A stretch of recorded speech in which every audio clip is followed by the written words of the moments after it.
વડોદરામાં કલેક્ટર અને કમિશનરના બંગલા પાસે જ પાણીની લાઇનમાં ભંગાણને પગલે રોડ ઉપર પાણીની રેલમછેલ જોવા મળી રહી છે, છતાં પણ તંત્ર નિંદ્રાધીન જોવા મળ્યું છે. એક તરફ વડોદરા મહાનગરપાલિકા દ્વારા પાણી બચાવવા માટેના સંદેશાઓ આપવામાં આવે છે, ત્યારે બીજી તરફ પાલિકાના જ ઉચ્ચ અધિકારીઓના નિવાસસ્થાનો નજીક છેલ્લા એક અઠવાડિયાથી હજારો લીટર પીવાના પાણીનો વેડફાટ થઈ રહ્યો છે.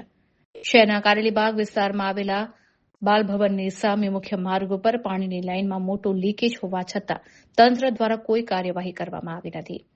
સ્થાનિકોના જણાવ્યા અનુસાર દરરોજ સવારે જ્યારે પાણી વિતરણ શરૂ થાય છે ત્યારે આ લીકેજમાંથી મોટી માત્રામાં પાણી બહાર આવે છે અને મુખ્ય માર્ગ પર નદીની જેમ વહેવા લાગે છે.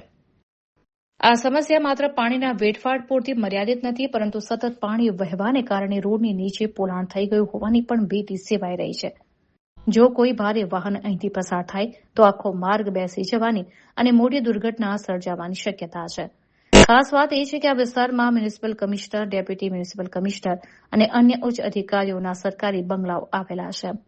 આ માર્ગ પરથી દરરોજ અનેક જવાબદાર અધિકારીઓના વાહનો પસાર થાય છે, છતાં તેમની નજર નીચે જ થઈ રહેલો આ પાણીનો બગાડ તંત્રને દેખાતો ન હોય તેમ લાગી રહ્યું છે.